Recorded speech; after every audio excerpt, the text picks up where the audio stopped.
ಬೆಂಗಳೂರಿನ dollars colony ಸೇರಿದಂತೆ new BL road ಮಾತ್ರ ಅಲ್ಲ, ಬಳ್ಳಾರಿಯ ನಾಗೇಂದ್ರ ಅವರ ನಿವಾಸದಲ್ಲೂ ಸತತ 12 ಗಂಟೆಗಳ ಸುದೀರ್ಘ ತಲಾಶನ್ನ ನಡೆಸಿ ಹಲವು ದಾಖಲಾತಿಗಳ ಜೊತೆಗೆ ನಿನ್ನೆ ವಾಪಸ್ ಆಗಿದ್ದಾರೆ ಇಡಿ ಅಧಿಕಾರಿಗಳು. ಹಾಗಾದ್ರೆ ಏನೆಲ್ಲ ಮಹತ್ವದ ದಾಖಲೆಗಳು ಸಿಕ್ತು ಅವರಿಗೆ ನೋಡ್ತಾ ಹೋಗೋಣ. ವಾಲ್ಮೀಕಿ ನಿಗಮದಲ್ಲಿ ಬಹುಕೋಟಿ ಹಗರಣ, ಬಳ್ಳಾರಿಯಲ್ಲಿರುವ ನಾಗೇಂದ್ರ ಮನೆ ತಲಾಶ್, ಆಪ್ತರ ವಿಚಾರಣೆ, ಮಹತ್ವ ದಾಖಲೆ ಇಡಿ ವಶಕ್ಕೆ. ವಾಲ್ಮೀಕಿ ಅಭಿವೃದ್ಧಿ ನಿಗಮದಲ್ಲಿನ ಬ್ರಹ್ಮಾಂಡ ಭ್ರಷ್ಟಾಚಾರದ ತನಿಖೆ ಚುರುಕುಗೊಂಡಿದೆ. ಇಡಿ ಅಧಿಕಾರಿಗಳು ನಿನ್ನೆ ಇಡೀ ದಿನ ಬಳ್ಳಾರಿಯ ನೆಹರು ಕಾಲೋನಿಯಲ್ಲಿನ ಮಾಜಿ ಸಚಿವ ನಾಗೇಂದ್ರ ಮನೆ ಹಾಗೂ ಕಚೇರಿಯಲ್ಲಿ ತಲಾಶಿ ನಡೆಸಿದ್ದಾರೆ. ಸತತ 12 ಗಂಟೆಗಳ ಕಾಲ ಪರಿಶೀಲನೆ ನಡೆಸಿರುವಂತಹ ಅಧಿಕಾರಿಗಳು 2 ದೊಡ್ಡ ಬ್ಯಾಗ್ನಲ್ಲಿ ಮಹತ್ವದ ದಾಖಲೆಗಳನ್ನು ವಶಕ್ಕೆ ಪಡೆದುಕೊಂಡಿದ್ದಾರೆ.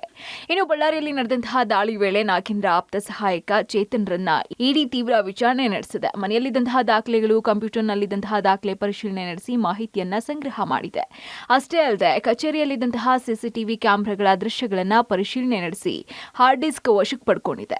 ಇನ್ನು ನಾಗೇಂದ್ರ ಆಸ್ತಿ ವಿವರವನ್ನ ಪಡ್ಕೊಂಡು ಹೊಸದಾಗಿ ಖರೀದಿ ಮಾಡಿದಂತಹ ಮನೆ, ಜಮೀನು, ಕಾರಿನ ದಾಖಲೆಗಳನ್ನು ವಶಕ್ಕೆ ಪಡೆದಿದ್ದಾರೆ. ಇನ್ನು ಬೆಳಗ್ಗೆಯಿಂದ ನಾಗೇಂದ್ರ ಆಪ್ತ ಸಹಾಯಕ ಚೇತನ್ ವಿಚಾರಣೆ ನಡೆಸಿದಂತಹ ಇಡಿ ಮಧ್ಯಾಹ್ನ ನಾಗೇಂದ್ರ ಮಾಧ್ಯಮ ಸಲಹೆಗಾರ ನಾಗರಾಜ್ರನ್ನ ಕಚೇರಿಗೆ ಕರ್ಕೊಂಡು ತಂದು ಸತತ 3 ಗಂಟೆಗಳ ಕಾಲ ವಿಚಾರಣೆ ನಡೆಸಿದೆ. ಇನ್ನು ನಾಗೇಂದ್ರ ಅವರ ಇತ್ತೀಚಿನ ವ್ಯವಹಾರಗಳು, ಆಸ್ತಿ ಖರೀದಿ ವಿಚಾರ ಹಾಗೂ ಕೆಲ ದಾಖಲೆಗಳ ಮಾಹಿತಿ ಪಡೆದಿದೆ. ನಾಗೇಂದ್ರ ಆಪ್ತರ ಅಕೌಂಟ್ಗಳಿಗೆ ಕೋಟಿ. ನಾಗೇಂದ್ರ ಆಪ್ತ ವಲಯಕ್ಕೂ ಎದುರಾಯಿತು ಆತಂಕ. ಇನ್ನು ನಾಗೇಂದ್ರರ ಆಪ್ತರ ಅಕೌಂಟ್ಗಳಿಗೆ ಹೈದರಾಬಾದ್ನಿಂದ ಸುಮಾರು 20 ಕೋಟಿ ಹಣ ಬಂದಿದೆ ಎನ್ನುವ ಶಂಕೆ ಇದೆ.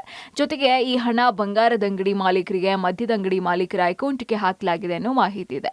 ಹೀಗಾಗಿ ಎಲ್ಲ ಆಯಾಮಗಳಲ್ಲೂ ಇಡಿ ಅಧಿಕಾರಿಗಳು ತೀವ್ರ ತನಿಖೆ ನಡೆಸಿದ್ದಾರೆ. ಸದ್ಯಕ್ಕೆ ಈ ಪ್ರಕರಣ ಕೇವಲ ಮಾಜಿ ಸಚಿವ ನಾಗೇಂದ್ರಗೆ ಮುಳುವಾಗುವುದಲ್ಲದೆ ಅವರ ಆಪ್ತ ವಲಯಕ್ಕೂ ಆತಂಕ ತಂದೊಡ್ಡಿದೆ. ಒಟ್ನಲ್ಲಿ ನಿನ್ನೆ ಇಡೀ ದಿನ ತನಿಖೆ ನಡೆಸಿರುವಂತಹ ಅಧಿಕಾರಿಗಳು ನಾಗೇಂದ್ರರ ಕಂಪ್ಯೂಟರ್ನಲ್ಲಿದ್ದಂತಹ ಮಾಹಿತಿಯನ್ನ ಸಂಗ್ರಹಿಸಿದ್ದಾರೆ. ಕಂಪ್ಯೂಟರ್ನ hard disk, CCTV hard disk ಹಾಗೂ ನಾಗೇಂದ್ರ ಅವರ ಆಸ್ತಿಗೆ ಸಂಬಂಧಿಸಿದಂತಹ ದಾಖಲೆಗಳನ್ನು ವಶಕ್ಕೆ ಪಡ್ಕೊಳ್ಳಲಾಗಿದೆ.